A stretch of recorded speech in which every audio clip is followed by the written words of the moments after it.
자, 그러면 교재 32쪽을 계속 펴시고 따라오시면 됩니다. 32쪽.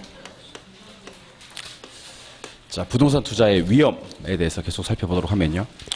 우리가 통상 이제 부동산 투자의 위험이라고 하면 종류가 5가지가 있습니다. 5가지. 하나는 사업상의 위험. 두 번째는 금융적 위험. 세 번째는 법적 위험. 네 번째는 인플레이션 위험. 다섯 번째는 유동성 위험이라는 게 있어요. 그래서 부동산 투자 위험의 종류 5가지는 사금법인유라고 해서 사금법인유, 사금법인유 5가지가 있습니다. 사금법인유. 사업상의 위험은 뭐 사업할 때 하게 되는 위험으로서 시장 위험도 있고 운영 위험도 있고 위치적 위험도 있습니다. 시간 날 때 한번 읽어보시면 돼요. 그냥 그런 게 있다 정도. 금융적 위험은 부채를 썼을 때 하게 되는 위험입니다. 부채. 뭐 그런 게 있다 정도만 기억하시면 돼요. 법적 위험은 정부 정책이나 규제가 변해서 하게 되는 위험입니다. 뭐 그런 게 있다 정도만 기억하시면 됩니다. 중요한 건 인플레이션 위험입니다. 인플레 위험. 인플레 배웠습니까? 물가 오르고 화폐가치 떨어지고 이걸 인플레이션 위험이라고 합니다. 요건 좀 이따 보도록 하고요. 유동성 위험은 아까 부동산은 현금화하기가 어렵다 그랬죠? 그럼 뭐라 그래요? 환금성이 낮다. 예, 낮은 환금성 때문에 쉽게 유동화되기가 힘들다. 이걸 유동성 위험이라 그래요. 그래서 공부하시는 방법은 사업상 위험이 대충 어떤 거고 금융적 위험, 법적 위험, 인플레 위험, 유동성 위험 어떤 거다 정도만 기억하시면 되는데 여기서 단독으로 출제가 가능한 위험이 인플레이션 위험입니다. 자, 인플레 소개해 드릴 테니까 칠판 한번 보시기 바랍니다. 우리가 왜 인플레 위험을 따로 공부해야 될까? 자, 돈을 빌리는 놈을 차입자라고 그래요. 차입자. 용어 정리입니다. 빌려주는 놈을 대출자라 그래요. 대출자. 그래서 우리는 은행을 대출자라고 하고 빌리는 놈을 차입자라 그래요. 부동산 학에서는 그렇게 얘기를 합니다. 사실 실제로 국어사전에서는요. 대출자를 딱 치면 심심할 때 한번 사전에서 대출자를 검색해 보세요. 해보면 돈을 빌려주거나 빌리는 사람까지를 통칭해서 대출자라 그럽니다. 그러니까 대출과 관계되는 모든 사람을 대출자라고 하는데 부동산 학에서는 대출자는 빌려주는 놈만, 차입자라는 용어가 따로 있어요. 요거 빌리는 놈. 자, 그럼 갑시다. 얘가 얘한테 돈을 빌려줬어요. 원금만 1억을 빌려줬습니다. 그럼 얘는 당연히 얘한테 원금 1억에다가 플러스 이자를 지급하면 되겠지. 근데 여기 이제 상황이 좀 변합니다. 자, 보세요. 얘가 1억 빌려서 집 샀어요. 집. 주택을 샀는데 이 주택이 1억짜리 주택이에요. 근데 거기서 인플레가 발생해버린 거예요. 1억짜리 주택이 2억이 되어버렸습니다. 예를 들면. 그럼 이거는 물가가 어떻게 된 거죠? 오르죠. 예, 부동산은 물건입니다. 화폐가 아니에요. 물건입니다. 1억짜리 부동산 2억 올랐다. 그 다음부터 벌어지는 일을 이제 저한테 따박따박 한번 얘기를 해보시는 겁니다. 얘가 돈 빌려줬잖아요. 이때 1억은 집 한 채 살 수 있는 1억 맞습니까? 그럼 집 한 채 살 수 있는 높은 화폐가치 1억을 빌려준 거예요. 근데 이제 인플레가 발생해버리고 나니까 1억을 얘가 얘한테 갚긴 갚아. 근데 인플레가 발생해버리니까 이제 집을 반 채밖에는 못 사는 1억을 갖게 된다는 거지. 그러니까 은행에서는 어떤 입장이냐면요. 높은 화폐가치 1억을 빌려주고 물가 오르고 나서 떨어진 화폐가치. 그러니까 집 한 채 살 수 있는 1억을 빌려주고 집 반 채밖에 못 사는 1억을 받게 된다는 거지. 은행은 손해를 본다는 거죠. 왜냐하면 지가 빌려줄 때 그 1억으로는 집 한 채 살 수 있었는데 이제 받을 때 1억으로는 집을 반 채밖에 못 사니까. 근데 은행에 똑똑한 사람이 엄청 많거든요. 그죠? 이걸 가만히 보고 있지는 않을 거란 얘기죠. 그러면 이자율 제도, 이 중요합니다. 이자율 제도에는 고정이자율이라는 게 있고 변동이자율이라는 게 있겠지. 고정이자율은 뭐 제목에서 알 수 있듯이 처음에 이자율이 결정되면 그게 만기까지 가는 이자율이고 변동이자율이라는 것은 수시로 이자율이 변동되는 이자율을 말하겠죠. 그러면 대출자 입장에서는 인플레이션 예상이 될 때는요. 고정이자율을 선호하겠어요? 변동이자율을 선호하겠어요? 그럼 당연히 시험에는 어떻게 나오냐면 고정이자율로 나온다는 겁니다. 시험에 어떻게 나오냐면 인플레이션이 예상되는 경우 대출 기관들은 변동이자율 대신 고정이자율로 대출하기를 선호한다. OX. 그게 X가 된다는 거죠. 상식적으로 생각을 한번 해보시라는 겁니다. 인플레가 예상이 되면 화폐 가치가 떨어질 거고 떨어진 화폐 가치만큼은 돈을 더 받고자 할 거다. 그래서 대출 기간은 고정이자율이 아닌 변동이자율로 대출하기를 선호하는데 시험 지문은 고정이자율로 대출하기를 선호할 거라고 뜰 것이며 그렇게 나오면 X라는 겁니다. 무슨 말인지 알겠죠? 예. 요게 첫 번째 부동산 투자의 위험이었고 두 번째 보시는 위험이 총위험이라는 게 있습니다. 총위험. 무엇인지 소개해 드릴게요. 자, 보세요. 총위험은 체계적 위험과 비체계적 위험의 합이다 그래요. 체계적 위험과 비체계적 위험의 합이다. 총위험은 체계적 위험과 비체계적 위험의 합인데 요거 어떻게 처리할 건지에 대해서 소개를 좀 해드리도록 할게요. 체계적 위험은 모든 기업에 영향을 미쳐요. 그래서 피할 수 없는 위험이라 그래요. 피할 수가 없어. 이 체계적 위험은 보통 사람들이 감수를 하거든요. 그래서 수익을 더 놓으라고 요구를 해요. 위험과 수익은 상쇄관계이고, 아까 배웠습니까 이거? 상쇄는 비례 반비례? 비례. 요때 위험이 바로 체계적 위험이라는 거예요. 체계적 위험. 요거는 우리가 감수하는 위험이다 이렇게 얘기를 하고요. 비체계적 위험은 뭐냐? 비체계적 위험은 개별 기업한테만 영향을 미치는 위험이에요. 피할 수 있는 위험이고요. 비체계적 위험을 피하기 위해서 포트폴리오를 짜요. 분산 투자를 한다는 거지. 분산 투자를 통해서 제거가 가능한 위험. 제거가 가능한 위험은 비체계적 위험이다 라고 얘기를 합니다. 그럼 정리는 이런 식으로 제가 접근을 한번 해볼 테니까 잘 듣고 한번 이해해 보시기 바랍니다. 그러니까 이 오랜 시간도 나왔어요 이게. 나온다 그랬거든. 체계적 위험과 비체계적 위험은 맨날 바꿔서 내요. 어떻게 되냐면 개별 기업에만 영향을 미치기 때문에 피할 수 있는 위험을 체계적 위험이라고 한다 이렇게 나오거나, 아니면 모든 기업에 영향을 미치기 때문에 피할 수 없는 위험을 비체계적 위험이라고 한다 이렇게 나오거나 이렇게 나온다는 거지. 그럼 지금부터 제가 절대로 체계적 위험과 비체계적 위험을 안 틀리는 방법 하나 소개해 드리겠습니다. 잘 들으시기 바랍니다. 이걸 잘 들어야 돼. 글자가 중요한 게 아니에요 이게. 이게 중요합니다. 자 보세요. 제가 지금 칠판에 그리고 있는 건 이건 그물이에요. 그물.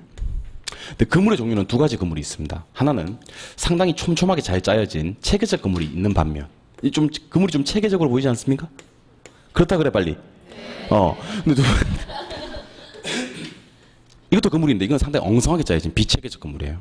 그러면 지금부터 체계적 그물은 어떤 물고기를 잡고 비체계적 그물은 어떤 물고기를 잡는지 알려드릴게요. 체계적 그물로 이런 물고기 잡을 수 있어 없어? 걸려있네. 체계적 그물로 이런 물고기 잡을 수 있어 없어? 있어. 근데 비체계적 그물은요, 이런 물고기 잡아 못 잡아? 걸려있네. 근데 이런 물고기는 잡아 못 잡아? 못 잡아요. 그럼 보세요. 그물이 촘촘하게 잘 짜여진 체계적 그물 같으면 모든 물고기를 다 잡을 수 있다? 네. 맞아요? 그럼 물고기들 아무리 노력해도 피할 수 있다 없다? 없다. 이렇게 얘기하시는 거예요. 알겠습니까? 하지만 비체계적 그물은 어떤 물고기한테만 위험이 된다? 개별 물고기. 뚱뚱한 물고기한테만 위험이 돼요. 좀 작은 물고기 위험이 안 돼. 맞아요? 그럼 이 물고기가, 생각해봐. 이 물고기가 6시 이후로는 물만 먹는 거지. 플랑크톤은 안 먹고. 그리고 운동 열심히 하고. 육식보다는 채식 위주로 하고. 그러면 살을 빼겠지. 그렇잖아요? 그럼 이렇게 되겠지. 그럼 피할 수 있어 없어? 있다는 거지.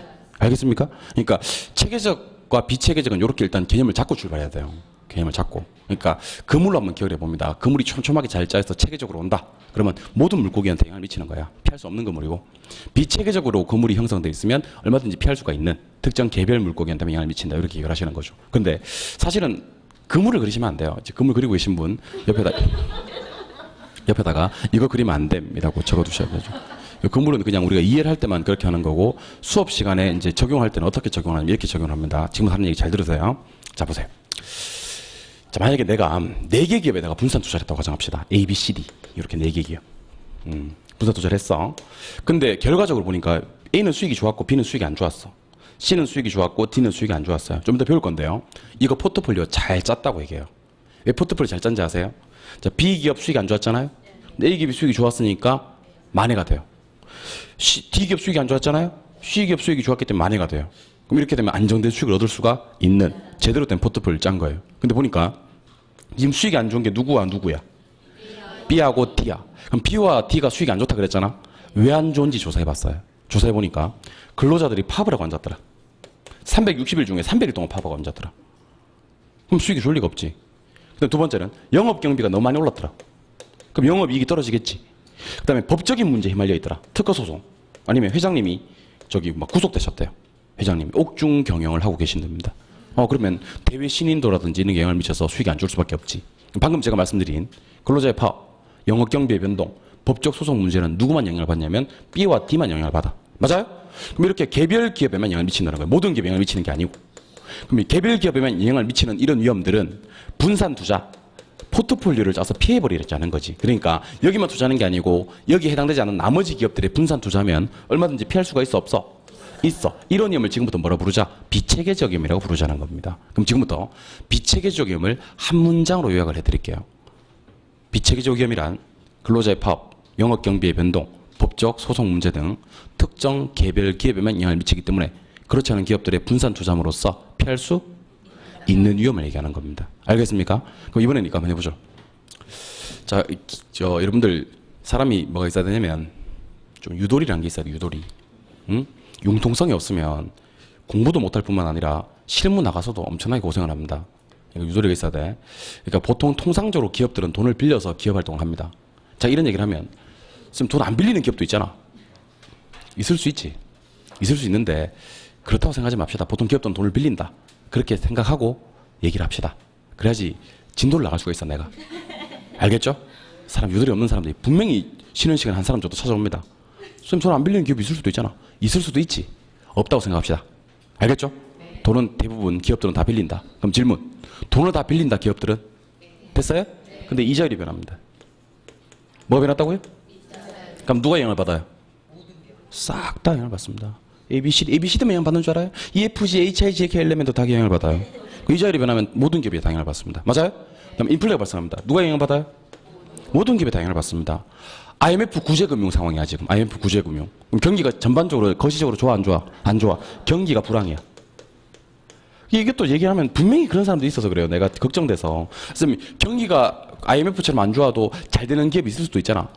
있을 수도 있지. 근데 없다고 생각하자는 거지, 없다고. 우리 지금 이론 배우는 거잖아. 지극히 예외적인 상황을 가져와서 저를 괴롭히지 마시옵소서. 알겠죠? 예, 일반적인 상황. 자, 그럼 방금 말씀드렸던 이자율 변화, 인플레이션, 경기 변동, 이런 것들은 누가 영향을 받는다? 모든 기업들이 영향을 받는다. 맞아요? 그럼 모든 기업들이 영향을 받기 때문에 누가 영향을 받냐면 A, B, C, D가 다 영향을 받아요. 그러면 분산 투자하려고 봤더니만, 즉 포트폴리오를 구성하려고 봤더니만 싹 다 영향을 받기 때문에 피할 수가 있어, 없어? 없어. 이런 위험을 지금부터 체계적 위험이라고 하자는 거예요. 됐어요? 그럼 지금부터 체계적 위험 한 문장 요약 들어갑니다. 체계적 위험이란 이자율, 인플레이션, 경기 변동 등 모든 기업에 영향을 미치기 때문에 분산 투자, 즉 포트폴리오를 통해서도 피할 수가 없는 위험이라는 얘기입니다. 알겠습니까? 그러면 비체계적 위험이라는 건 포트폴리오 짜서 피해버리셔야 돼요. 알겠어요? 근데 체계적 위험은 피할 수가 없다. 피할 수가 없으면? 아니요. 깝깝하네. 아이고, 깝깝해. 체계적이면 피할 수가 없죠? 피할 수가 없으면 감수해야 됩니다. 알겠죠? 즐기긴 뭘 즐겨? 감수해야 됩니다. 자, 다시. 체계적이면 피할 수가 없고, 피할 수가 없는 건 감수한다. 근데 바보같이 위험만 감수하는 사람은 없다. 위험 감수하면서 뭐 더 내놓으라? 수익 더 내놓으라고 요구를 합니다. 그러니까 위험과 수익은 무슨 관계다? 상세 관계고, 그게 비례 관계예요. 알겠습니까? 그러니까 여러분 조심하셔야 될 게, 비체계적임이 커진다고 수익이 커지진 않아요. 비체계적임이 커지잖아요? 그럼 분산 투자에서 피해버리면 돼요. 알겠어요? 근데 체계적임이 커지면 피할 수가 없으니까 뭐 하면서? 감수하면서 수익을 더 내놓으라고 요구하는 것이. 그래서 지금 이 시간부터는요, 위험을 한 군데씩만 써먹어요. 이게 정말 중요합니다. 자, 저를 보고 대답하시죠. 포트폴리오를 구성해서 재가려는 위험은 무슨 위험만? 비체계적임. 그러니까 거꾸로 포트폴리오를 아무리 잘 짠다 하더라도 체계적임이 제거되지는 않는 거예요. 포트폴리오를 잘 짜도 무슨 위험만 제거된다? 비체계적임만 제거된다. 이거 기억하세요? 두 번째. 위험이 커지면 수익이 커지잖아요. 그래서 위험과 수익은 비례관계고 상세관계라 그랬잖아. 이때 위험은 체계적 위험이 커질 때만. 감수해야 되는 위험, 체계적 위험이 커질 때만 수익이 커지는 것이지 비체계적 위험이 커진다고 수익이 커지는 건 아니에요. 그래서 이렇게 합시다. 제가 이거 위험인데 하고 딱 던졌어요. 그럼 여러분들이 저한테 다시 물어야 돼요. 무슨 위험인데? 라고 물어야 돼요. 알겠습니까? 무슨 위험인데? 라고 묻고 비체계적임을 던졌을 때는 포트폴리오 짜서 피해버리면 돼요. 딱 피해버리면 돼요. 체계적임을 던졌잖아요. 피할 수 있어, 없어? 없어. 피할 수 없으면 감수해야 되지. 감수하면서 뭐를 더 내놔라? 수익을 더 내놓으라고 요구하겠지. 그럼 결국 어떤 위험과 수익만 비례관계에 있다? 체계적 위험과 수익만 비례관계에 있는 거야. 맞아요? 포트폴리오를 잘 짜면 무슨 위험만 제거되는 거지? 비체계적 위험만 제거되는 거지. 그러니까 이걸 갖다가 딱 분리해서 기억을 하시기 바랍니다. 시험에 어떻게 나오는지 알아요? 이렇게 나옵니다. 포트폴리오를 잘 짜면 포트폴리오를 잘 짜면 체계적 위험까지 제거된다. OX. 맨날 나와요, 맨날. 두 번째. 모든 위험이 커지면 수익은 다 커진다. OX. X. 비체계적 위험이 커질 때도 수익은 커진다. OX. X. 무슨 위험이 커질 때만? 체계적 위험이 커질 때만 수익이 커지는 겁니다. 알겠습니까? 그래서 위험을 딱 분리한 다음에 포트폴리오를 구성해서 재가는 위험은 무슨 위험 써먹고? 비체계적 위험 써먹고, 위험과 수익은 상세관계입니다. 비례관계입니다 할 때는 무슨 위험? 체계적 위험 써먹는 겁니다. 그럼 어차피 집에 가서 우리 복습 안 할 거잖아, 다음 주까지. 그러니까 지금 다 끝내고 갑시다. 제가 뭘 물으면 저한테 채와 비로 대답해 주시옵소서. 알겠죠? 지금 한번 해보는 거야. 집에 가서 복습하지 말고. 자, 지금 한번 해보는 겁니다. 여러분들은 저한테 채와 비로만 얘기할 수 있습니다. 출발합니다. 인플레이션, 이자율 변동, 경기 변동. 채. 근로자의 파업, 법적 소송 문제, 영업 경비 변동. B. 개별 기업한테만. B. 모든 기업한테. 채. 피할 수 없는 거. 예? 채. 피할 수 있는 거. B. 포트폴리오를 통해서 재관련한 위험. B. 위험과 수익의 상세 관계할 때 위험. 채. 그렇게 딱 구분하시기 바랍니다. 그러니까 위험을 딱 구분해가지고 체계적 영역에 나와서는 안 되는 단어들 또는 비체계적 영역에 나와서는 안 되는 단어들을 기억하신 다음에 그렇게 나오면 X 적용하시는 겁니다. 알겠죠? 체계적 위험과 비체계적 위험이었습니다. 이번에는 수익률에 대해서 공부를 할 건데 수익률에 대해서 정리를 한번 해볼게요. 잘 보세요. 수익률을 구하는 공식은 투자액분의 순수익입니다. 투자액분의 순수익인데 잠깐만 제가 이 얘기를 좀 드리도록 할게요. 이걸 뭐 이 얘기를 해야 될지 말아야 될지 고민을 많이 했습니다만은 하는 걸로 합시다. 이거 혹시 우리 수험생들 중에 제가 수업 시간에 기초적인 내용을 강의할 때 너무 기분 나빠하는 분도 계십니다. 아니 우리 이건 당연히 알지 이런 거 강의할 필요 없어 하는 분도 계신데 제가 강의해본 결과 분명히 모르는 사람들도 있더라는 거지. 그래서 기분 나빠하지 마시고 들어주시옵소서. 들어주시옵소서. 자 보세요. 분수는 분모분의 분자로 표시가 됩니다. 자 질문 드립니다. 분자가 커져요. 분수는 분명히 모르는 사람들이 있다는 거지. 분자가 커지면 분수는 커져요. 안 했으면 큰일 날 뻔했지 봐. 예, 요거 두 개 비례관계. 알겠어요? 예, 분모가 커지면 분수는 어떻게 돼요? 떨어져요. 분모와 분수는 반비례 관계입니다. 그래서 여러분들은 분수는 분모분의 분자로 표시가 되는데 분자와 분수는 비례야. 얘가 커지면 얘가 커져. 근데 분모와 분수는 반비례야. 얘가 커지면 얘는 떨어져. 그리고 이거 보이세요? 이거 뭐예요? 분수. 이거 뭐예요? 분모. 요 두 개 자리는 언제든지 바꿀 수가 있어요. 언제든지 바꿀 수가 있어요. 이게 분수의 성질이에요. 무슨 말이냐면 자 보세요. 5는 2분의 10인가? 어려운가? 5는 2분의 10이잖아. 그럼 2는 5분의 10이에요. 맞아요? 언제나 요 자리랑은 바꿀 수가 있습니다. 그럼 우리 뒤에 가시면 어떤 걸 배우시는지 아세요? 이런 걸 배우세요. 부동산의 가격을 어떻게 구하는데 이렇게 배우세요. 부동산의 가격은 순수익을 환원율로 나눠서 구해요. 무슨 이율? 환원율. 아니 몰라도 되니까 일단 읽어봐요. 부동산의 가격은 뭐로 나눠서 구한다? 순수익을 환원율로 나눠서 구해요. 시험에는 뭐가 나온 줄 알아요? 시험에는 이거 안 물어요. 시험에는 환원율을 어떻게 구하는데 이렇게 나와요. 맨날 나오거든 이거. 맨날 틀리고 맨날 나오고 이거. 그럼 환원율 어떻게 구하는데?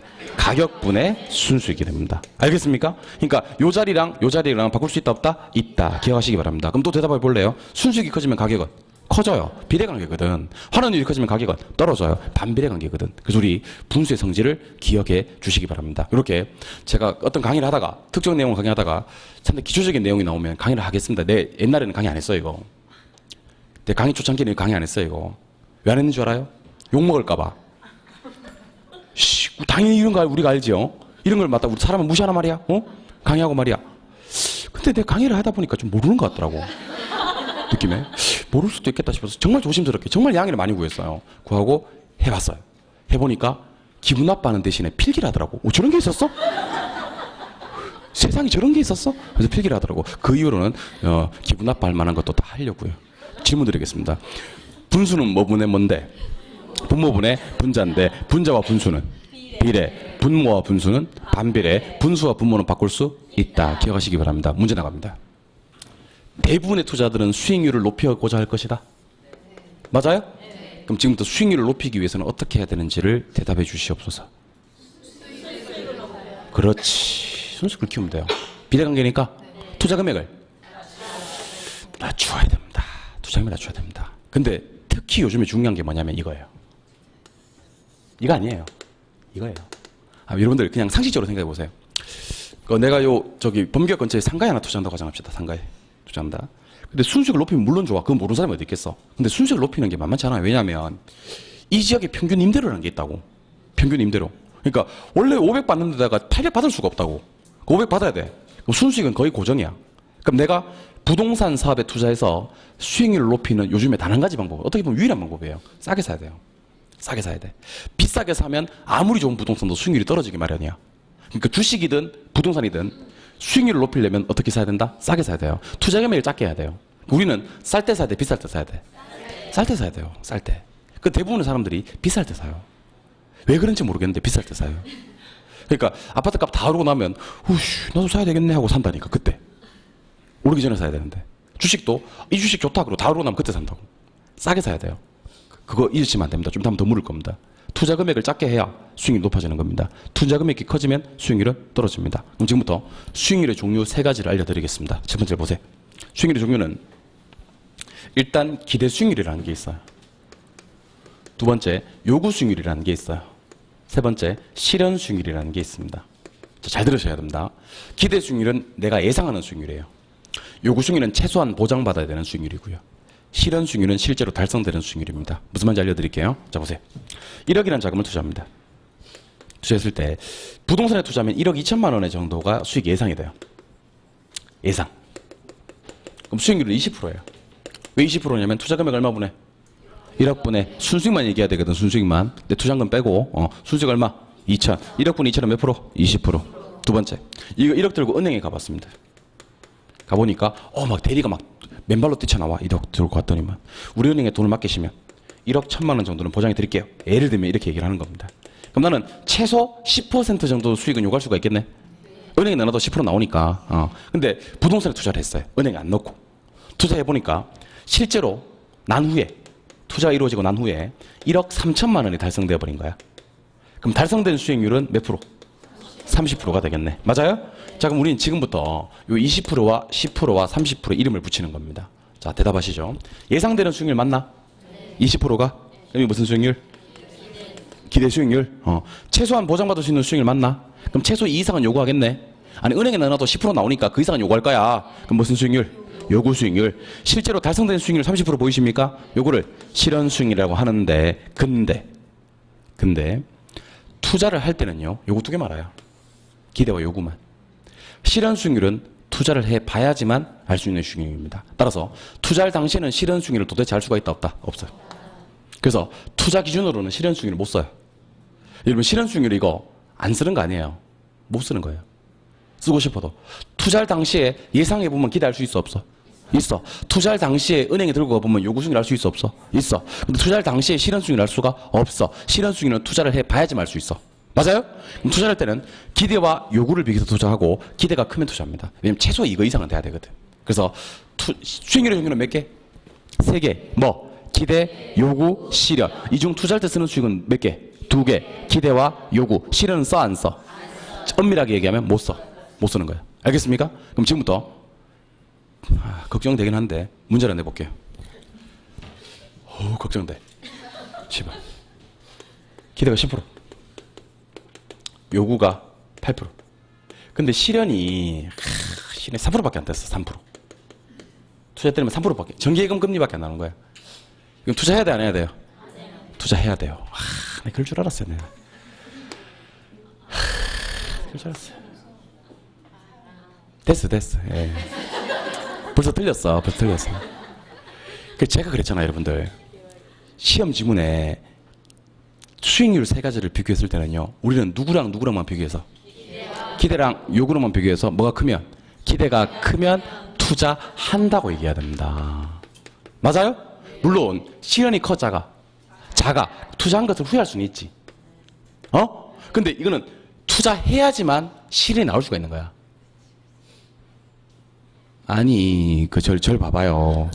실현이 나오려면 투자를 뭐 해야지만 실현이 크다 작다를 알 수가 있는 거지. 사실은 실현은 투자 판단의 기준으로 못 쓴다니까. 그러니까 누가 누구보다 크기만 하면, 기대가 요구보다 크기만 하면 일단 투자를 하는 거야. 투자한 것에 대해서 실현이 작은 거 보니까 말 수는 있지만, 후회할 수는 있지만, 투자 안 한다고 하시면 안 돼요. 투자하는 거지. 뭐가 크니까? 기대가 크니까. 그러니까 절 보세요. 제가 하는 문장을 잘 해석하라고. 투자한 것을 후회하고 있다. 투자했다는 얘기 안 했다는 얘기야? 했다는 얘기예요. 어쨌든 했다는 얘기예요. 뭐가 커서?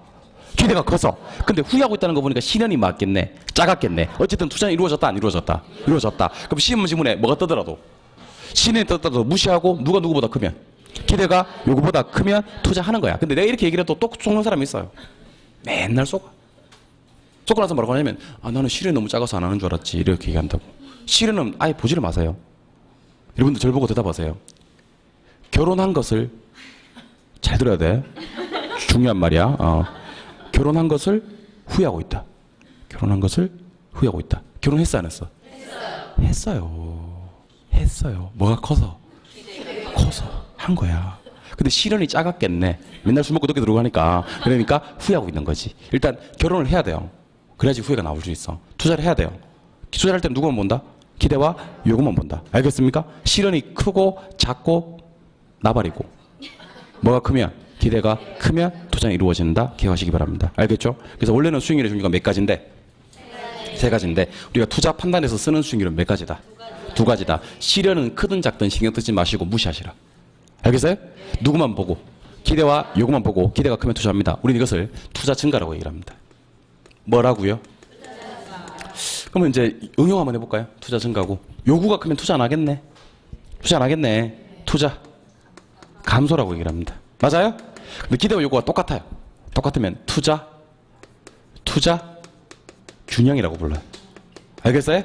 다시 한번 대답해 볼래요? 기대가 크면 투자 증가, 요구가 크면 투자 감소, 같으면 투자 균형. 근데 이게 중요해요. 여러분들 기대가 커서 투자 증가가 이루어지든 요구가 커서 투자 감소가 이루어지든 마지막에는 균형으로 가요. 마지막에는 이 바닥이 그래요. 끝내는 투자 균형으로 가요.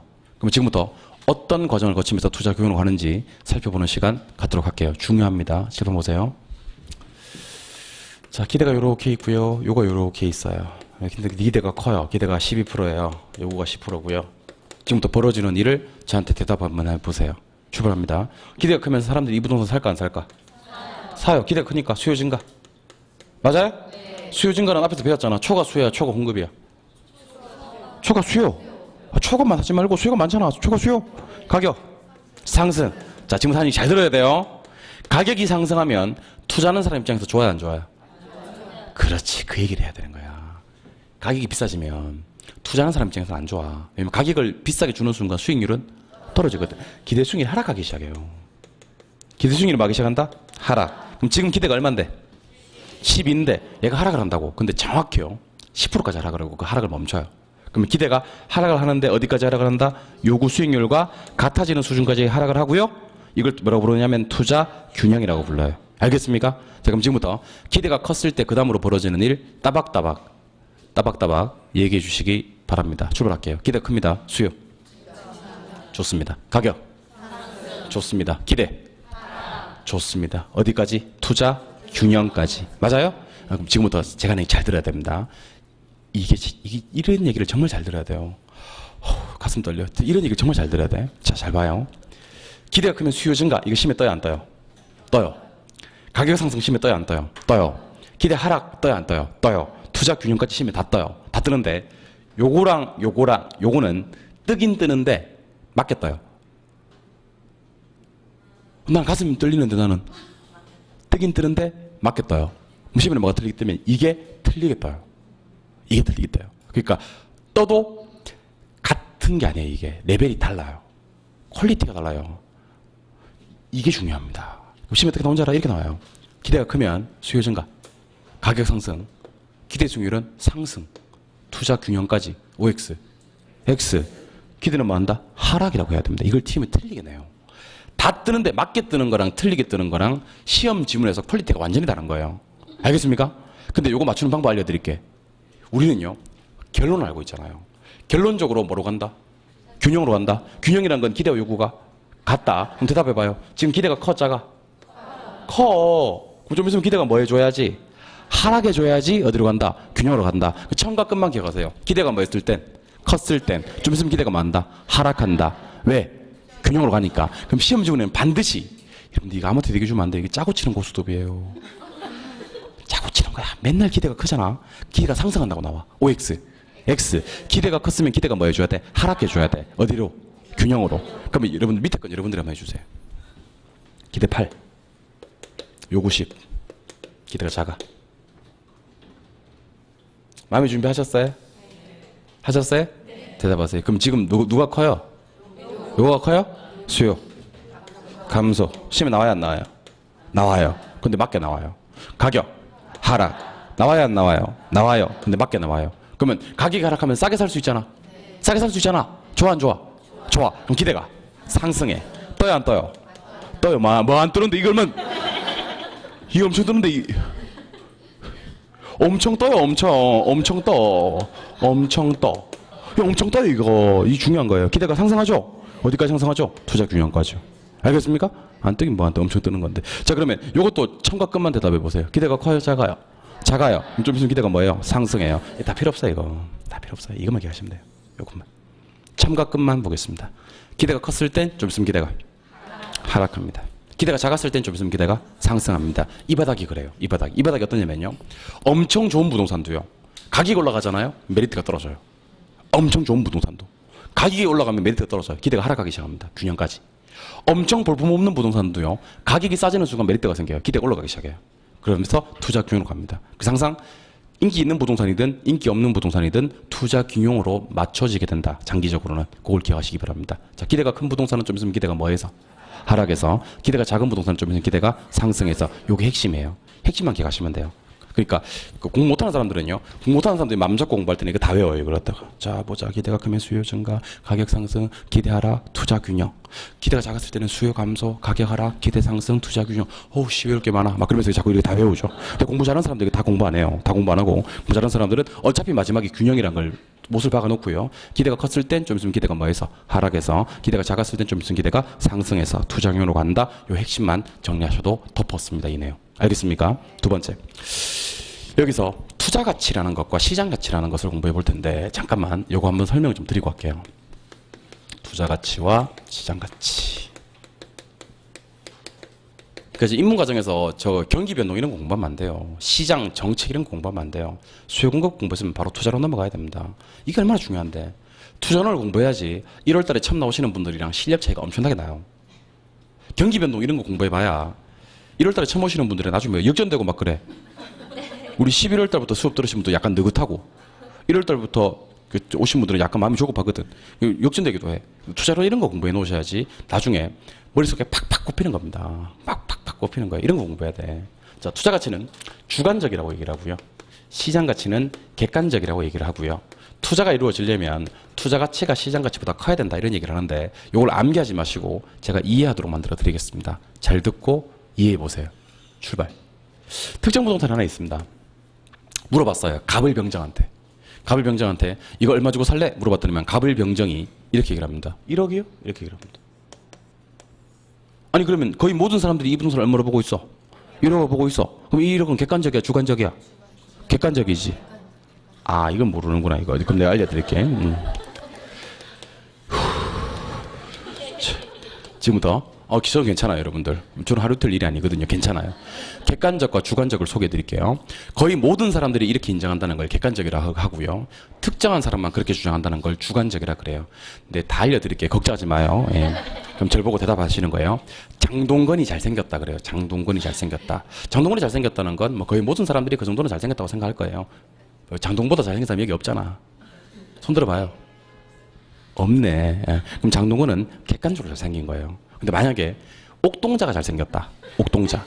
옥동자도요. 여러분들 알아야 될 게 옥동자가 미혼이 아니에요. 기혼이란 말이에요. 그 옥동자 와이프는 옥동자가 잘생겼다고 생각할 수도 있지. 하지만 그거는 지극히 주관적인 거예요. 주관적인 거. 그러니까 거의 모든 사람들한테 타당성을 인정받는다. 그게 객관적이고요. 특정한 사람만 그렇게 주장한다 하는 게 주관적이에요. 지금까지 객관적, 주관적에 대한 해설이었습니다. 지울게요. 쪽팔려. 제가 지울게요. 자, 갑을병정이요. 한결같이 이 부동산을 1억으로 보고 있습니다. 그럼 1억은 객관적이야, 주관적이야? 객관적이고 얘는 시장에 나가면 얼마의 거래될 확률이 제일 많을까? 1억의 거래될 확률이 가장 많아요. 그런데 A가요. 갑을병정을 향해서 이렇게 얘기를 합니다. 바보들. 진짜 바보들이네. 이거 1억 2천 정도 값어치가 되는 물건인데 이렇게 얘기를 합니다. A만. 그러면 이 1억 2천은 특정한 의사결정자 A한테만 부여되는 값어치 맞습니까? 이게 주관적인 가치예요. 이걸 투자 가치라고 합니다. 그럼 질문 드릴게요. A가 시장에 가면 얘를 얼마에 살 수 있어? 1억짜리니까 이렇게 살 수 있어. 시장 가치가 얼마니까? 1억이니까. 맞아요? 근데 얘가 봤을 때는 얼마의 값어치가 있어? 1억 이상의 값어치가 있어. 그럼 A는 돈만 있다면 이 분석 투자를 한다 안 한다? 원래 투자라는 게 그렇게 이루어지는 거예요. 내가 볼 때 이 시장에서 그래야 되는 값어치 이상의 값어치가 나한테 있는 거예요. 그러니까 투자 가치가 시장 가치보다 크니까 투자가 이루어지는 거라고요. 반대 경우 한번 볼까? 시장에서 1억 주고 사야 되는데 얘가 봤을 때 8천의 값어치밖에 없어. 시장 가치 얼마? 1억. 투자 가치는 8천이죠. 그럼 누가 더 커? 시장 가치가 더 크지? 그럼 투자를 안 하는 거예요. 그러니까 투자를 하려면 주관적 가치인 무슨 가치가? 투자 가치가 객관적 가치인 무슨 가치보다? 시장 가치보다 클 때 투자를 하는 겁니다. 그러니까 이거를 용어 정리만 깔끔하게 해버리면 외울 필요가 없어요. 나중에 우리 수험생들이 다 외워 이걸 외우더라고. 어떨 때 투자해요? 그러니까 방금 배운 거 기대가 요거보다 클 때 투자하고 어떨 때 투자해요? 그러니까 투자 가치가 시장 가치보다 클 때 투자하고 수년가 0보다 클 때 투자하고 수익 등 지수가 1보다 클 때 투자하고 내부 수익률이 요구 수익보다 클 때 투자하고 목표 주 기간이 투자 내 주기보다 클 때 투자하고 이렇게 막 외우더라고. 외워놓고 뭐 힘들어 막 그러면서 그걸 외우더라고. 외우는 게 아니고 상식적으로 생각해봐도 시장에서 거래되는 값어치보다 내가 보는 투자 가치가 클 때 투자를 한다고. 맞아요? 이때 투자 가치 구하는 공식. 투자 가치 구하는 공식은 잘 들어요. 순수익을. 중요하거든 이거. 순수익을 요구 수익 나눠서 구합니다. 요구 수익률 세 글자로 할인율이라 그래. 요거는 그냥 참고로 기억하세요. 아직은 몰라도 돼요. 요구 수익률 세 글자로 뭐라고 부른다? 할인율. 근데 우리 배워서 알잖아. 위험과 수익은 비례관계, 반비례관계. 비례관계. 그럼 대답 한번 해봐요. 위험한 투자일수록 요구 수익률이 커질까 작아질까? 커져요. 맞아요? 요구 수익률 똑같은 말이 뭐라고 했기 때문에 할인이라고 했기 때문에 할인율도 커지는 거야. 같은 말이니까. 그러면 이제 분자가 커져서 분모가 커졌어. 분모가. 그럼 투자 가치는 뭐 하는 거야? 하락하는 거야. 방금 제가 얘기한 게 상당히 중요합니다. 위험한 투자일수록 요구 수익률이 상향 조정돼요. 즉 높은 할인율이 적용돼요. 그래서 투자 가치가 하락합니다. 다시 글자로 얘기해 주세요. 뭐가 큰 부동산일수록 위험이 큰 부동산일수록 요구 수익률이 커집니까? 상향 조정됩니까? 어떤 할인율이 적용돼요? 높은 할인율, 투자 가치가 하락됩니다. 이게 시험에 맨날 나와요. 위험할수록 어떤 일이 벌어지느냐 이렇게 나와요. 이렇게 얘기하시면 돼요. 위험한 투자일수록 무슨 할인율? 높은 할인율. 위험할수록 요구 수익률이 무슨 조정? 상향 조정. 투자 가치가 많다. 하락한다. 그럼 지금부터 이걸 안 외우고 맞추는 방법 알려드리겠습니다. 외우지 않고 암기하지 않아도 맞추게 해드릴게요. 대신에 정확히 그걸 똑같이 따라와야 돼요. 저랑 똑같이 안 따라오면 외워야 돼요. 여러분들 제가 강의하면서 느끼는 건데 여러분들의 암기력은 여러분들이 생각하시는 만큼 좋은 편이 아니에요.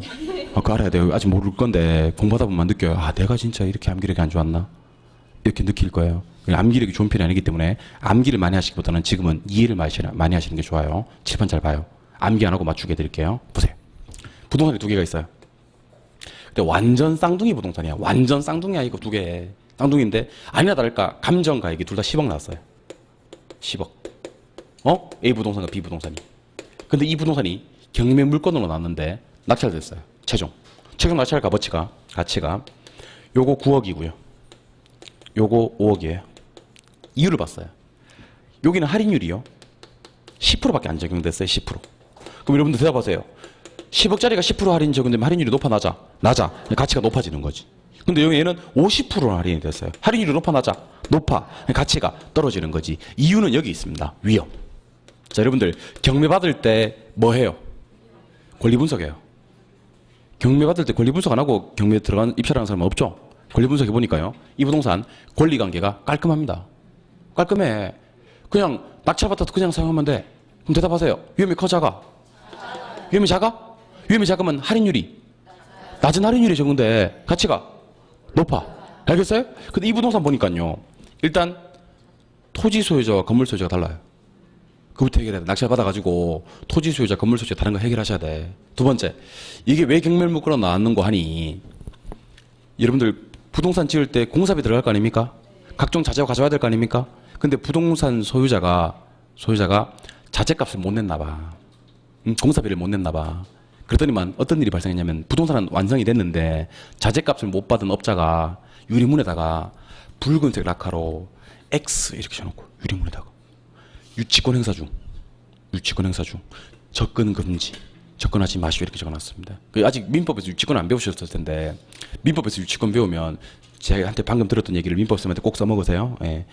그 세탁소 주인이 세탁비를 받을 때까지 세탁물을 유치할 수 있는 권리를 유치권이라 그래요. 알겠죠? 민법 쌤한테 이 얘기하면 깜짝 놀랄 거야. 유치권 배울 때. 그러니까 세탁비를 줄 때까지 내 세탁물을 유치할 수 있는 권리가 있어. 그걸 유치권이라 그래요. 그러면 공사비를 줄 때까지 이 건물을 유치할 수 있는 권리가 생길 수 있다는 거지. 그 유치권입니다. 유치권 해결해야 돼. 이거 해결 못하면 이 건물 못 사용하는 거지. 됐어요? 그러면 자 보세요. 부동산에 가만 보니까 권리 분석해 보니까 위험해 안 위험해? 위험하네. 맞아요? 위험한 부동산일수록 무슨 할인율? 높은 할인율 적용되겠지. 맞아요? 가치는 어떻게 되는 거지? 떨어지는 거지. 그러니까 이거 외울러 가지 말고 천천히 한번 들어와 봐요. 잘 보시고. 위험이 작은 부동산은 할인율이 낮아. 몇 프로? 10%. 가치는 높아. 얼마? 9억. 9억을 외우라고. 그러면 안 틀린다니까. 다시. 원래 10억짜리인데 위험이 작은 부동산은 할인율 10%. 무슨 할인율? 낮은 할인율. 가치가 높아. 얼마? 9억. 그럼 위험한 부동산일수록 할인율이 낮네? 가치는 높아지고? 두 번째가 더 중요합니다. 위험이 큰 부동산은 무슨 할인율? 높은 할인율. 몇 프로? 50%. 가치는 떨어져. 얼마? 5억. 그렇게 하시면 안 틀린다고. 그럼 시험 어떻게 나오면 이렇게 나옵니다. 위험한 부동산일수록 낮은 할인율이 적용된다. OX. X. 위험한 부동산일수록 높은 할인율이 적용돼요. 맞아요? 또 이렇게 나옵니다. 위험한 부동산일수록 가치가 상승한다. X. X. 왜 X? 위험할수록 높은 할인율이 적용되니까 가치는 떨어진다. 이렇게 공부하시는 거예요. 알겠습니까? 투자 가치와 시장 가치였고요. 이번에는 위험을 처리하는 방법과 위험을 관리하는 방법에 대해서 소개해 드리도록 할게요. 7번 보세요. 조금만 진도 더 나갈게요. 7번만 보시면 돼요. 7번만. 교재 정리 제가 좀 해드리잖아. 위험을 처리하는 방법. 개론 시간에는 그 왜 칠판만 보셔도 되냐면 제가 여기 칠판에 판사라는 내용 중에서 교재에 있는 것들은 필기하라고 따로 안 얘기를 해요. 왜냐면 어차피 여러분들은 교재를 봐야 됩니다. 제 판사를 보는 게 아니고. 그리고 교재 없는 내용은 제가 꼭 반드시 어디다 쓰라고 얘기할 거예요. 반드시 어디다 쓰라고. 그러니까 괜히 저는 그렇게 생각하거든요. 지금 집중력을 사람 집중력이라는 게 한계가 있기 때문에 쓰면서 이렇게 보시는 게 한계가 있어. 나중에 어떤 일이 벌어지냐면 써놓는데 뭔지 몰라 이게. 설명을 들으셔야 돼요.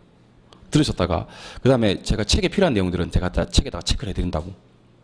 여러분 제가 그런 사람이에요. 제가. 그러니까 여러분들이 지금 불안한 게 칠판에 중요한 거 잔뜩 적어놓고 저거 싹 다 내가 지워버리고 집에 갈까 봐 걱정이 되잖아 지금. 그래서 한 개라도 안 놓치려고 적고 있잖아 지금. 그러니까 내가 여기서 혹시 책에다가 체크해야 될 것들은 내가 한 글자도 빠짐없이 동그라미 다 쳐드리고 별표 다 쳐드리고 한다는 거지. 그러니까 지금은 수만 열심히 들으시면 돼요. 괜히 뭐 책 따라올 필요 없습니다. 그냥 칠판만 보셔도 충분합니다. 나중에 마칠 때 교재 정리해드리잖아요. 그죠? 예. 위험을 처리하는 방법은 위험한 투자를 아예 제외시켜버리는 방법이 있고요. 보수적 예측 방법이라는 게 있고요. 위험 조정 할인율을 적용시키는 방법이 있어요. 자, 잘 들으세요. 예. 위험한 투자를 제외시키는 것은 국채나 정기예금 등 확실한 자산에만 투자하는 거예요. 그러니까 아예 위험한데 투자를 안 하는 방법을 제외라고 얘기를 합니다. 이걸 갖다 뭐라고 하기도 하냐면 위험을 회피한다 그러기도 해요. 그냥 단순히 피하는 걸 제외라고 해요. 두 번째 보수적으로 예측하는 방법은요. 수익을 가능한 한 낮게 예측하는 방법이에요. 여기서 제일 중요한 말은 낮게가 중요한데요. 자, 잘 보세요. 투자에서 보수적이다라는 사람들은 어떤 사람들이냐면요. 네거티브한 사람들이에요. 상당히 시니컬해요. 그리고 부정적인 예측을 합니다. 이 사람들은요. 앞으로 수익은 많이 발생할 수도 있고 중간 정도 발생할 수도 있고 적게 발생할 수도 있잖아. 보통 투자자들은요. 이거 세 가지를 다 고려해요. 좋을 수도 있고 안 좋을 수도 있다. 미래에 벌어질 상황이니까. 보수적인 사람들은요. 이것만 봐요. 앞으로 수익은 적게 발생할 거야. 그러니까 최소 수익으로 예측을 해놓고 그래도 좋아 보이면 이제 내 돈을 꺼내놓는 사람들입니다. 그러니까 투자에서 보수적인 사람들은요. 웬만하면 투자를 잘 안 해요. 왜냐하면 최소치 수익을 가장 낮게 예측해놓고도 좋아 보여야 투자하는 사람들이거든요. 이 사람들은 돈 벌 기회가 많지 않아요. 위험 조정 할인율이라는 건 방금 했던 거라서 대답 한번 해보시죠. 위험한 투자일수록 무슨 할인율을 적용하시오? 높은 할인율을 적용하시오. 맞아요? 그래서 가치를 올리시오, 가치를 떨어뜨리시오. 가치를 떨어뜨리시오 하는 걸 위험 조정 할인율이라 그래요. 그럼 제가 오른쪽 걸 읽을 테니 여러분들은 왼쪽 걸 읽어주시기 바랍니다. 안전한 데만 투자하는 걸 뭐라 그래요? 제외. 수익을 낮게 예측하는 것 보수적. 위험할수록 무슨 할인율? 높은 할인율. 이렇게. 이거보다 더 중요한 게 하나 있습니다. 그게 바로 위험을 관리하는 방법이에요. 위험을 관리하는 방법은요. 종류가 크게 4가지가 있습니다. 첫 번째는 위험의 회피. 두 번째는 위험의 보유. 세 번째는 위험의 전감. 네 번째는 위험의 통제. 이렇게 4가지가 있으니 이걸 기억을 하셔야 돼요. 여기 더 중요합니다. 자, 그럼 칠판 보시고 내용 정리 이렇게 출발합니다. 회피가 있고요. 보유가 있고요. 전가가 있고요. 통제가 있어요. 회피가 뭐냐? 아까 제외와 똑같은 거예요. 안전한 데만 투자하는 걸 말해요. 아까 회피했었죠? 예, 안전한 데 투자하는 걸 회피라 그래요. 좋은 방법은 아니에요. 왜냐하면 투자라는 건 일정 부분 위험을 부담하면서 수익을 얻고자 하는 것만 투자라고 하거든요. 그럼 보유는 뭐냐? 보유는 자 따라해봐요. 준비금. 따라하시면 좋은데 충당금. 그럼 지금부터 준비금, 충당금이 뭔지 알려드릴게요. 자, 우리 아파트 관리비를 내잖아요. 그죠? 관리비 안에 공동시설 충당금이라는 걸 따로 정립을 해요. 계속 따로 떼어서 내요. 그리고 준비하고 있다가 충당금으로 적립을 하고 있다가요. 아파트에서 수리비가 들어가는 경우가 생깁니다. 갑자기 아파트 외벽이 너무 오래돼서 외벽을 칠한다. 그때 돈을 따로 안 걷어요.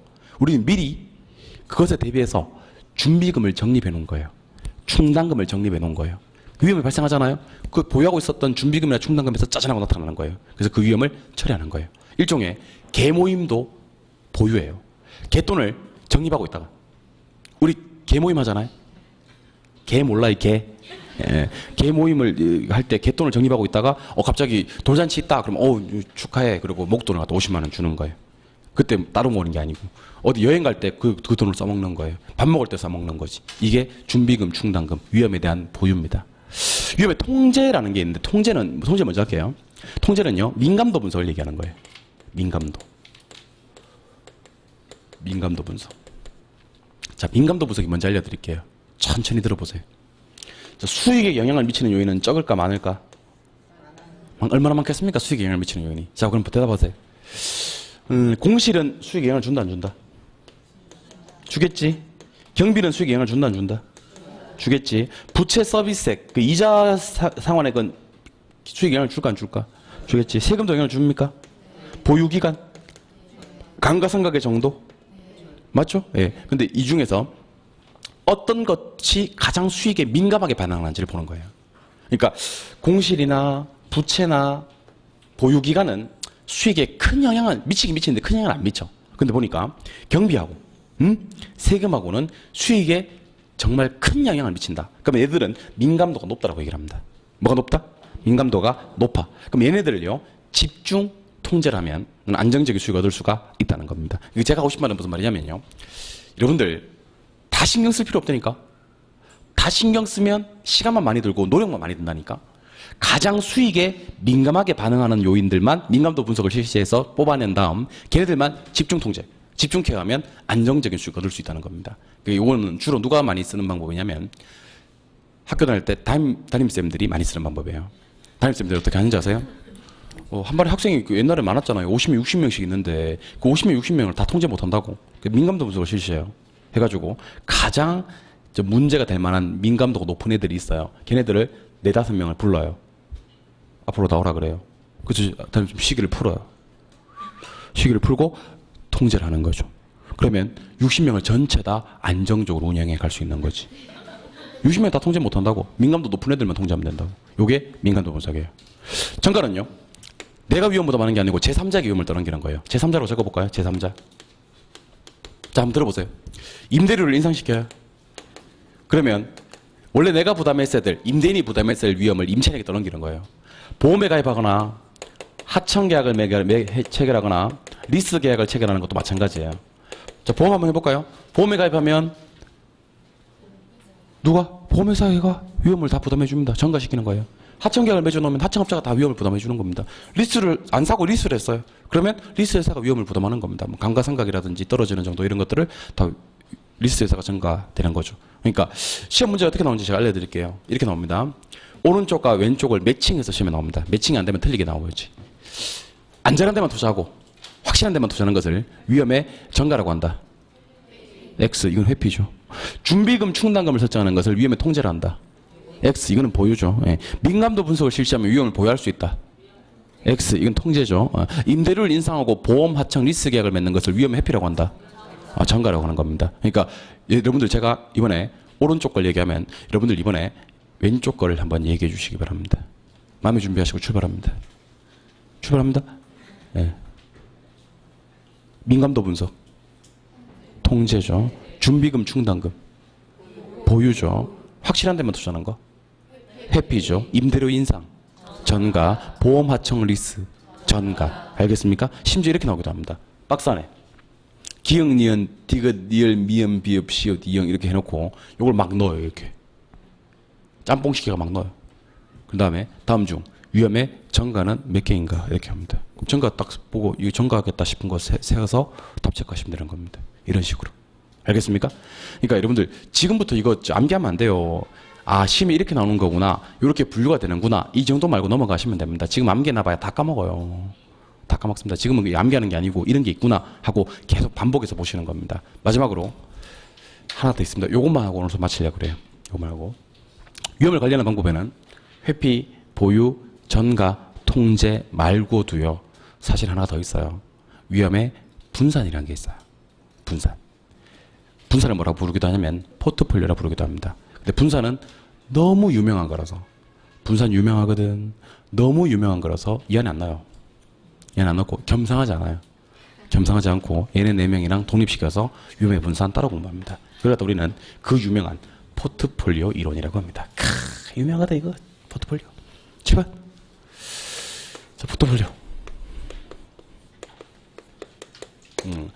자, 미국의 경제학자 마코이치라는 사람이 있었거든요. 마코이치라는 사람이 1952년에 논문 하나를 발표합니다. 그 논문의 이름이 포트폴리오 셀렉션이라는 논문이었고요. 포트폴리오 셀렉션이라는 논문 안에 어떤 내용들이 담겨져 있었냐면 분산 투자에 관한 내용들이 담겨져 있었습니다. 그러니까 분산 투자와 관련돼서 가장 체계적인 논문이 마코이치의 포트폴리오 셀렉션이라는 논문이었고요. 그 이후로 후세 사람들은 마코이치의 논문 이름을 따서 분산 투자와 관련된 내용을 포트폴리오 이론이라고 합니다. 그래서 사실은 포트폴리오라는 건 논문 제목이었습니다. 포트폴리오 셀렉션이라는 논문에 있던 내용을 끄집어왔다. 그래서 앞으로 분산 투자와 관련되는 걸 포트폴리오라고 그래요. 그럼 지금부터 포트폴리오가 뭐냐? 포트폴리오는 분산 투자하는 거예요. 분산 투자. 분산 투자 해가지고 비체계적 위험을 제거하고 안정된 수익을 얻고자 하는 자산배합. 안정된 수익을 얻고자 하는 자산배합을 포트폴리오라 그래요. 포트폴리오에서 제일 중요한 글자들을 알려드릴게요. 포트폴리오는 분산 투자하는 거다. 그리고 비체계적 위험을 제거하는 거다. 안정된 수익을 얻는 거다. 여기서 배운 게 하나 있네요. 배운 게. 자, 우리 포트폴리오를 통해서 체계적이면 제거할 수가 있다 없다? 없다. 그 이제 이유까지 얘기해 줘야 되는 거야. 왜 체계적이면 포트폴리오도 피할 수가 없어요? 모든 기업에 다 영향을 미치기 때문에 분산할 데가 없는 거지. 그럼 우리가 포트폴리오를 통해서 제거하려는 위험은 무슨 위험이다? 비체계적입니다. 요거 하나랑 더 중요한 사실 하나 소개해 드리겠습니다. 요걸 잊으시면요. 포트폴리오를 아무리 배워도 포트폴리오 이해할 수가 없게 됩니다. 지금 소개해드린 내용을 잊으시면요. 포트폴리오를 아무리 배워도 포트폴리오 전반적인 내용을 이해할 수 없게 됩니다. 7번 보세요. 갑이라는 놈이 살았어요. 을이라는 놈도 살았어요. 투자 자금이 둘 다 2억이 있어요. 2억. 근데 얘는요. 2억을 주식에다 몰빵합니다. 몰빵. 얘는요. 주식에다가는 1억을 넣고요. 부동산에다가 1억을 넣었어요. 근데 참고로 제가 말씀드릴게요. 부동산에는 평균 연 20%, 2천만 원의 수익이 발생할 거다. 주식이 좋든 안 좋든. 이렇게 가정을 할게요. 그럼 얘는 1억 투자하면 얼마 번다? 2천 번다. 자, 그럼 지금부터 소개를 해드릴 테니까 잘 들어보세요. 이게 첫 단추예요. 나중에 가면 이 얘기도 안 해줍니다. 입문 과정이니까 해주는 거예요. 그 입문 과정이 중요한 거예요. 다 주워 담을 수가 있거든요. 기초가 되는 내용을. 우리 지금 뿌리 깊은 나무 될 수 있습니다. 여러분 눈 좀 뜨세요. 눈 좀 뜨세요. 여러분들 눈을 감고 수업을 듣는 방법도 참 좋은 방법이에요. 이렇게 눈을 감고 이 체계를 정리하는 거지, 그지? 그것도 좋은 방법이지만 눈을 뜨고 수업을 들으시는 게 훨씬 좋은 방법이에요. 훨씬. 칠판 봐봐요. 주식이 2배가 됐어요. 갑이 벌어가는 돈 4억입니다. 어렵나? 안 어렵죠? 네, 4억. 주식이 2배가 됐습니다. 을이 벌어가는 돈 이거 얼마? 2억 플러스 분산 투자잖아. 분산 투자. 이거 2억에 이거 얼마? 1억 2천. 2천 나온다 그랬잖아 아까. 그럼 얼마? 3억 2천? 맞아요? 또 대답하세요. 주식이 반으로 까졌어요. 갑이 벌어가는 돈 1억이야. 맞아요? 주식이 반으로 까졌어. 이거 5천. 이거 1억 2천. 이거 1억 7천이에요. 맞아요? 예. 요거 왜 3억 2천인지 요거 왜 1억 7천인지 모르시는 분들은 수업 쉬는 시간에 저한테 오지 마시고 옆 사람과 상의하시기 바랍니다. 설명하기가 좀 부끄러워서 그래요. 예. 그럼 질문 드리겠습니다. 갑과 을 중 분산 투자한 사람은 갑이에요, 을이에요? 을이죠. 그럼 대답 잘하셔야 됩니다. 진짜 잘하셔야 돼요. 이게 제일 중요한 거야. 이거 모르면 끝이야, 그냥 이거 모르면. 자, 숫자 4개 보이시죠? 4개 숫자 중에서 가장 높은 숫자. 이걸 최고의 수익이라 그래요. 알겠어요? 4개 숫자 중에서 가장 낮은 숫자. 이걸 최저의 수익이라 그래요. 그럼 대답하세요. 포트폴리오의 목적은 최고의 수익이 아니라는 거예요. 포트폴리오 짜는 목적은 최고의 수익이 아니라는 거예요. 그걸 모르시면 포트폴리오를 아무리 배우셔도 소용이 없는 거예요. 여러분들 혹시 대박을 꿈꾸십니까? 그러면 절대로 포트폴리오 짜면 안 돼요. 혹시 포트폴리오를 짜고 싶으신 분들은 대박이 목적인 사람들은 포트폴리오를 짜면 안 돼요. 그럼 쌤 나는 대박을 꿈꾸는데 어떻게 해야 돼? 대박을 꿈꾸시는 분들은요. 제일 좋아 보이는 한 곳에다 몰빵하셔야 됩니다. 그럼 대박 납니다. 제일 좋아 보이는 한 곳에다가 몰빵을 하시면 대박이 나긴 나는데 쪽박 찰 수도 있어요. 대박이 나지. 근데 쪽박 찰 수도 있지. 그 위험 부담하고 몰빵하시든지 아니면 분산 투자의 목적은요. 잘 될 때도 안 될 때도 먹을 때 적게 먹겠다는 얘기예요. 많이 안 먹어도 좋아. 근데 잃을 때 적게 잃어야 돼. 적게 잃어야 돼. 즉 포트폴리오 목적은 안정된 수익이에요. 무슨 수익이라고요? 이걸 잊으시면 안 된다고요. 포트폴리오 짜는 목적은 대박이 아니라는 거예요. 왜냐하면 쪽박 찰 수도 있기 때문에. 포트폴리오 목적은 무슨 수익이다? 안정된 수익이다. 그러니까 물론 집중 투자가 나쁘고 분산 투자가 좋다는 얘기는 아니에요. 그건 투자 성향의 차이가 있는 거지. 다만 우리는 분산 투자와 관련되어서 위험을 줄이고 안정된 수익을 얻는 방법에 대해서 한번 배워보자는 거예요. 그걸 배우자는 취지지 이게 좋다는 얘기는 아니에요. 다만 뭐를 배우는 동안에는 포트폴리오를 배우는 동안에는 목적이 무슨 수익이 목적이다? 안정된 수익이다. 이걸 한시도 잊어서는 안 돼요. 그럼 지금부터 포트폴리오를 잘 짜는 방법에 대해서 알려드릴게요. 잘 짜는 방법. 자, 봐봐요. 어떻게 하면 포트폴리오 효과를 크게 할 수 있느냐? 이게 중요하거든, 이거. 첫 번째, 두 번째, 세 번째. 이거만 알면 돼요. 오늘 수업의 마지막 세 가지입니다. 첫 번째, 자산수. 두 번째, 방향. 세 번째, 상관계수. 어려운 말이 나오네요. 상관계수. 상관계수. 자, 제가 아무도 모르는 비상금이 100만 원 생겼습니다. 100만 원. 근데 100만 원을 갖다가 침대맡에다가 놔뒀습니다. 100만 원짜리 한 장을. 한 장을 침대맡에 놔뒀어요. 근데 와이프가 청소하다 그걸 봤어. 그럼 내가 벌어서 드리는 수익은 얼마? 제로. 그 10만 원 띄고 주겠어 나한테? 제로. 근데 못 본다면 얼마? 100만 원. 대박 아니면 쪽박. 너무 위험하다는 겁니다. 맞죠? 그럼 어떻게 해야 되냐면 10만 원씩 12번 하자는 거죠. 분산. 해놓으면 와이프가 한 두세 개를 발견했어요. 하지만 나는 한 7, 80만 원 정도의 안정된 수익을 얻을 수가 있지. 물론 100만 원은 못 얻지. 근데 영원히 되는 건 피할 수가 있지. 안 그래? 좀 더 좋은 방법은 만 원씩 100등분 하는 방법이 있어요. 만 원씩 100등분 해가지고 뭐 책 페이지에다 꽂아놓고 그러면 10개를 가져가도 한 90만 원 정도의 안정된 수익을 얻을 수가 있지. 10개를 가져가도. 물론 100만 원은 못 얻지. 하지만 영원은 피할 수 있다는 거지. 즉 포트폴리오 구성하는 자산수가 많을수록 많을수록 효과는 커져요. 자산수가 많아야지 효과가 커져요. 맞아요? 아니 선생님 그럼 자산수가 많을수록 포트폴리오 효과는 커지는군요. 예 맞습니다. 그럼 나도 자산수를 많게 할래요 하면서 A, B, C, D, E, F, G 막 분산 투자하는 거예요. A, B, C, D, E, F, G에 분산 투자하는 거예요. 그럼 이 정도면 자산수는 엄청 많은 거예요. 많은데 어디 투자했는지 보니까 여기 에어컨 만드는 기업이에요. 선풍기 만드는 기업이에요. 부채 만드는 기업이에요. 그 다음에 그 냉장고, 얼음, 아이스크림, 생수 만드는 기업에 분산 투자를 한 거예요. 그러면 2015년 여름이 유난히도 서늘한 여름이었다면 다 쪽박 차는 겁니다. 에어컨, 선풍기, 부채, 냉장고, 얼음, 아이스크림, 생수 다 쪽박 차는 거예요. 물론 유난히도 더운 여름이었다면 다 대박 나지. 아니 선생님 대박 날 수도 있잖아. 그런 얘기를 이제 와서 하면 안 된다고. 진짜 있다니까. 선생님 대박 날 수도 있는데 좋은 거 아닌가? 포트폴리오 목적은 태초에 쪽박 대박이 아니었다니까. 포트폴리오 목적은 무슨 수익? 안정된 수익이었다니까. 그러면 한 놈은 좋을 때 한 놈 안 좋을 수 있어야 돼. 이렇게 방향이 다 달라야 돼. 그래야지 포트폴리오 구성했을 때 안정적인 수익을 얻을 수가 있다는 거지. 따라서 수익률 움직임의 방향이 동일한 방향이 좋다, 다른 방향이 좋다. 다른 방향 또는 반대 방향이 좋은 거예요. 아니 그러면 우리는 부동산학 개론을 배우면서 왜 포트폴리오 공부하는데 이걸 알아야 돼요. 모르는 사람 많아요. 왜 우리 포트폴리오 공부합니까? 그러니까 책이 있으니까 공부하지 내가 책이 없는 걸 공부하나? 왜 이렇게 얘기한다니까. 왜 포트폴리오 공부했는지 알려드릴게요. 부동산은 부동성이라는 특성이 있습니다. 부동성. 움직일 수 없습니다. 움직일 수 없으면 어떤 일이 벌어지냐면요. 서울시장 따로, 부산시장 따로, 광주시장 따로야.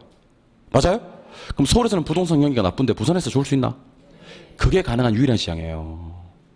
자동차 시장이 안 좋으면 전국적으로 거의 다 안 좋거든요. 과자 시장이 안 좋으면 전부 다 안 좋다고요. 에어컨 시장이 안 좋으면 전국적으로 다 안 좋거든요. 근데 부동산 시장만은요. 서울에는 안 좋고 부산에서는 좋고 광주에서는 안 좋을 수 있다고. 그럼 세계 분산 투자면 안정적인 수익을 얻을 수 있어요. 두 번째. 용도가 다양합니다. 부동산은요. 아파트 있나? 상가 있고요. 공장 있어요. 토지 있고요. 요 네 개 다 분산 투자면 아파트는 안 좋은데 토지는 좋을 수도 있지. 상가는 안 좋은데 또 주택은 좋을 수도 있지. 그럼 네 개 같은데 분산 투자면 안정된 수익을 얻을 수가 있다. 그러면 여러분들 질문 드릴 테니까 OX로 대답하세요. 시험에 나오는 질문이에요. 부동산은 부동성과 용도의 다양성으로 인해 지역별, 유형별로 포트폴리오를 구성하는 것이 곤란하다. OX. 그게 X라는 거예요. 이게 왜 X인지 알아야 돼. 부동성 때문에 지역별로 수익이 다르다. 다른 건 좋은 거야, 나쁜 거야? 포트폴리오는 좋은 거야. 유형별로 주상공 유형별로 수익이 같다 다르다. 그럼 안정된 수익을 얻을 수가 있다. 그럼 다양한 포트폴리오 구성할 수가 있다라고 해야 되는 거야. 아직 안 배웠는데 경기 변동에 가면 상업용, 공업용 경기와 주거용 경기는 역순환한다고 배워요. 그래서 주거용하고 상공업용에 분산 투자하면 얼마든지 안정된 수익을 얻을 수가 있다. 용이하다고 배우십니다. 이걸 갖다가 상관계수로 표현하면 상관계수가 낮아서 마이너스로 갈수록 포트폴리오가 크다고 얘기를 하는데 상관계수는 이렇게 봐요. 자 보세요. A에 투자했을 때 수익률이 10% 좋았어. B에 투자했을 때도 수익률이 10% 좋았어. 요게 상관관계 플러스 1이라고 얘기를 합니다. 뭐라고 한다고요? 플러스 1.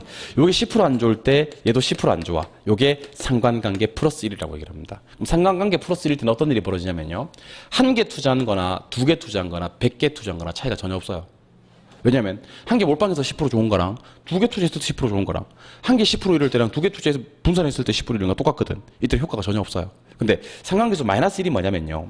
한 놈이 10% 좋잖아? 한 놈 마이너스 10%야. 한 놈이 마이너스 10%야? 나머지 한 놈 플러스 10%야. 그럼 여기 안 좋은 수익으로 요거 만회할 수 있지. 여기가 안 좋은 수익으로 요거 만회할 수 있지. 이게 상관계수 마이너스 1이라고. 그럼 상관계수는 항상 플러스 1과 마이너스 1 사이 값을 갖는데 어디에 가까울수록 효과는 커진다? 마이너스 1에 가까울수록. 그러니까 여러분들 지금부터 대박이 목적이 아닙니다.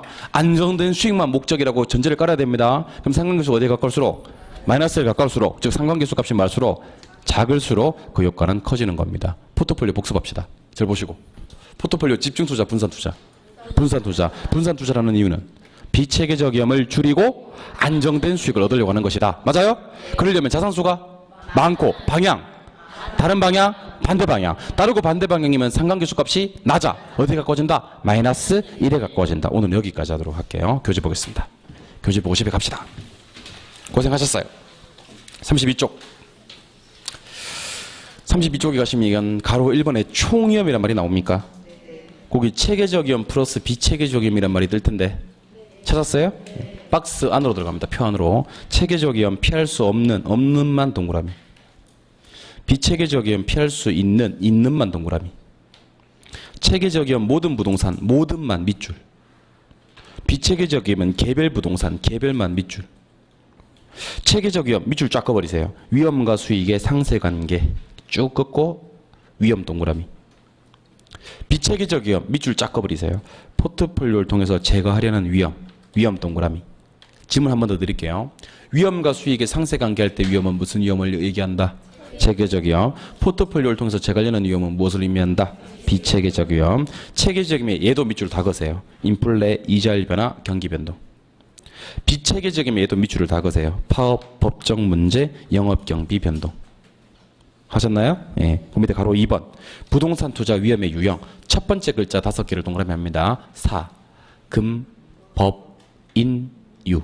사금, 법인, 유. 사금, 법인, 유. 사금, 법인, 유. 사금, 법인, 유. 다 중요하지 않습니다. 인플레가 중요합니다. 인플레 찾으세요. 찾았어요? 그 옆에 보니까 화폐가치 하락 찾았어요? 그 옆에 대출자 동그라미. 가로 안에 있습니다. 대출자 동그라미. 변동이자를 할 때 변동의 동그라미. 인플레 때문에 대출자들은 고정이자를 선호한다. 변동이자를 선호한다. 변동이자를. 이거 고정이자로 나오면 안 돼요. 예. 오른쪽 페이지. 이번에 수익률이 나올 겁니다. 오른쪽 페이지 수익률. 자, 기대 수익률 표 안에 있습니까? 요구 수익률이 있습니까? 두 개는 묶으세요. 기대와 요구 두 개만. 세 개 묶으면 안 돼. 기대와 요구 두 개만 묶어야 돼. 묶었어요? 기대 수익률 읽을게요. 투자로 인해서 예상되는 수익률이다. 예상의 동그라미. 예상만 동그라미. 요구 수익률은 최소한의 수익률이다. 최소 동그라미. 그 고줄 끝에 가니까 기회비용이라는 글자가 보이실 거예요. 그 네모 한번 잡보세요. 아직 안 배웠는데 기대 수익률, 기회비용 네모. 실현 수익률은 투자가 이루어지고 난 후의 밑줄. 고줄 끝에 사용하지 않은 밑줄. 실현 수익률은 왜 안 묶었는지 알죠? 투자 판단할 때 사용을 해야 안 해요? 안 하니까. 그럼 투자할 때는 누구랑만 비교해? 기대와 요구만 비교해. 내려갈게요. 가로 2번에 균형 투자 찾았습니까? 1번에 누가 커? 기대가 커. 수요? 증가만 밑줄. 가치? 상승만 밑줄. 기대? 하락의 동그라미. 그러다 보니까 투자? 균형의 밑줄. 동그라미 한 개만 대답하세요. 지금 기대가 커요? 작아요? 커요. 그럼 좀 있으면 기대가 뭐예요? 하락해요. 그 밑에 것도 똑같이 만들어주세요. 감소 밑줄. 하락 밑줄, 상승은 동그라미, 그리고 균형 밑줄. 2번처럼 기대가 작게 출발했을 땐 좀 있으면 기대가 뭐예요? 상승. 3번으로 갑니다. 위험과 수익의 관계 찾으셨나요? 가로 1번에 위험과 수익의 무슨 관계? 상세만 네모. 바로 옆에 상세 의미는 뭐다? 비례도 네모. 비례 네모 했어요? 두 줄 내려오세요. 두 줄 내려오시니까 체계적이라는 글자가 보이십니까? 그거 동그라미. 체계적. 자, 그럼 대답 좀 해주세요. 위험과 수익은 무슨 관계고? 상세. 상세는 뭔데? 비례인데 이때 위험은 무슨 위험이다? 체계적 위험. 쭉 내려오세요. 가로 3번. 가로 3번에 투자 가치와 시장 가치 보이세요? 투자 가치는 무슨 가치다? 사용 가치고 주관적이다. 주관적의 동그라미. 주관적의 동그라미 있어요? 예. 그리고 밑에 보니까 당구장 표시 있습니까? 당구장 표시 해석해 드릴게요. 밑줄 그으세요. 위험한 투자일수록 밑줄. 요구 승인이 상향 조정되어 상향 동그라미. 높은 할인율이 적용되므로 높은 동그라미. 투자 가치는 하락한다. 하락 동그라미. 자, 제가 밑줄 읽을 테니까 여러분들이 동그라미 얘기해 주세요. 위험한 투자일수록 요구 수익률 무슨 조정? 상향. 어떤 할인율? 높은 할인율. 투자 가치는 하락. 그 밑에 시장 가치 보이십니까? 객관적이란 말만 동그라미. 객관적. 한 장 넘겨보세요. 한 장 넘겨보시면 동그라미 3번에 투자 결정이란 말이 있습니까? 투자 결정 옆에 밑줄을 쭉 그어버리세요. 무슨 가치가? 투자 가치가 시장 가치보다 커야지 투자가 채택이 된다. 밑줄을 쫙 그어놓으세요. 4번에 위험을 처리하는 방법. 가로 1번에 위험을 처리 방법 나옵니까? 1, 2, 3을 묶어보아요. 그리고 첫 번째 위험한 투자를 제외시키는 방법. 제외 동그라미. 2번에 보수적의 동그라미. 세 번째는 할인율의 동그라미. 자, 동그라미 한 거 대답해 주시는 겁니다. 자, 먼저 동그라미 1번에 제외 동그라미 했죠? 그 옆에 밑줄을 쫙 그으세요. 무위험률 안전한 곳에 투자하는 것. 2번에 수익을 가능한 한 낮게 밑줄 하시고 낮게 동그라미. 3번에 밑줄 하세요. 위험한 투자일수록 높은 할인율을 적용 밑줄 하시고 높은의 동그라미. 그럼 한번 제가 도와드릴 테니까 대답하세요. 국채나 정기금 같은 데 투자하는 것을 뭐라 그래요? 제외. 보수적으로 예측하는 사람들은 수익을 어떻게 예측해요? 낮게. 위험할수록 무슨 할인율을 적용해야 돼요? 높은. 그 밑에 위험을 관리하는 방법. 4개 묶으세요. 4개 묶고 역시 똑같이 하세요. 회피 동그라미, 보유 동그라미, 정가 동그라미, 통제 동그라미. 회피 옆에 제외 밑줄. 회피 옆에 제외 밑줄. 보유 옆에 준비금 밑줄, 충당금 밑줄. 정가 옆에 싹 다 밑줄. 이건 중요합니다. 전가 옆에 싹 다 밑줄 하시고 옆에다가 하나 적어 놓으세요. 제3자. 제3자. 제3자의 위험을 떠넘기는 거예요. 제3자. 통제는 민감도 분석 밑줄에 놓으시고. 민감도 분석. 그 밑에 3번에 포트폴리오 이론으로 갑니다. 포트폴리오 이론 출발할게요. 분산 투자라고 되어 있습니까? 분산의 네모. 비체계적임을 제거 감소한다는 말이 있습니까? 비체계적이었만 네모. 안정된 수익을 얻는다는 표현이 있습니까? 안정된만 네모. 대답하시죠. 포트폴리오 무슨 투자? 분산 투자. 무슨 위험 제거? 비체계적 위험 제거. 어떤 수익 얻는다? 안정된 수익 얻는다. 동그라미 1번과 2번을 묶어보아요. 동그라미 1번과 2번을 묶어보았어요? 네. 1번. 자산수가 많을수록 동그라미 많을수록만. 반대 방향 동그라미. 2번에 상관계수 마이너스 1의 동그라미. 낮을수록 동그라미.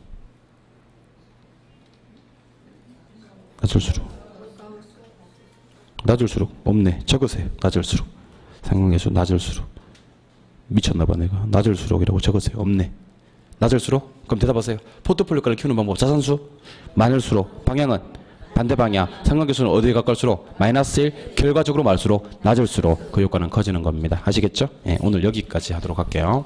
다음 주에는 우리 오늘까지 했던 거 투자론 깔끔하게 복습을 하고요. 계속해서 투자론, 다음 주도 투자론 할 거예요. 지금 우리 진도 나가는 게 중요한 게 아니야. 투자론 아는 게 중요하지. 알겠죠? 투자론만 초반에 잘 잡아놓으시면 1년 내내 부동산 학교는 편하게 가실 수가 있으니까 다음 주에 계산기도 한번 가져와 보셔가지고요. 퍼센트 같은 거 때리는 거 이런 것도 한번 도전해 보시도록 해요. 아시겠죠? 예, 오늘 고생 많이 하셨고 다음 주까지 힘찬 한 주 되시기 바랍니다. 수고하셨습니다.